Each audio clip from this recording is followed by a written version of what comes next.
continuing on this series of why you want insurance.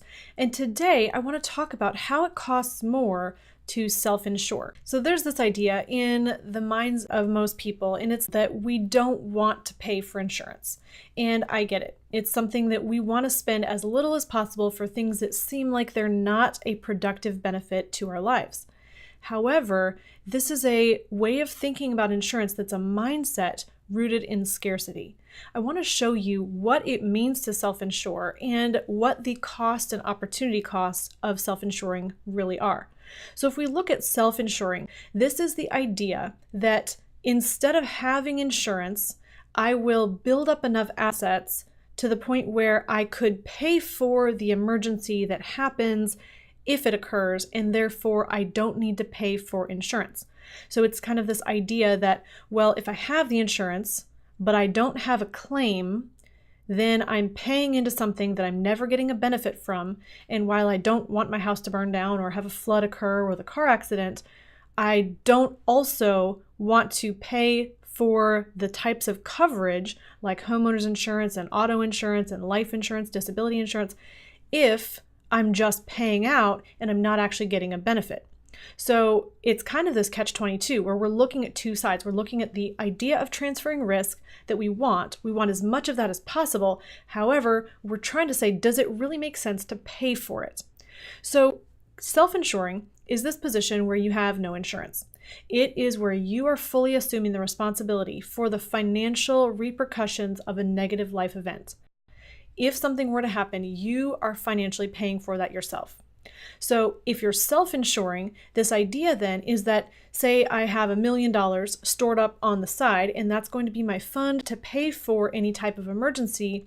Well, then the mindset of self-insurance would say, well, let's just go ahead and drop the insurance coverage, and I can pay for the emergency if it arises out of my assets. And if it doesn't arise, then I'll just keep my assets growing. And I'm eliminating that cost of insurance. However, what this does is it creates a stagnant asset, because now you have this asset sitting on the side that you need to keep available to you, and you're really not going to tie it up, or you're not going to use it to its greatest productive potential because you need it sitting on the side waiting to be deployed for that emergency if it were to occur. So it might look like this. Imagine you had $1 million house that's totally paid off, and you have a homeowner's insurance policy that costs you $10,000 a year. And in addition, you have $1 million of cash sitting somewhere.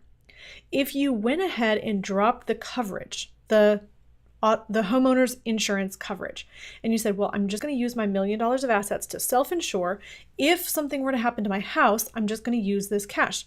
Well, you might then put that cash somewhere like, say, a CD, where it's going to be accessible to you if you needed it. How much is that CD going to earn? Let's say it was 2%. You're going to earn about $20,000 on that cash. So $20,000 positive cash flow from your $1 million of cash sitting, minus the savings that you now have from dropping your homeowner's coverage. That's about $30,000 of positive cash flow from making that decision.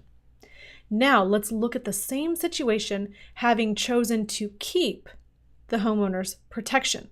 So in this case, we're paying the $10,000 out, but what can I do with that $1 million now?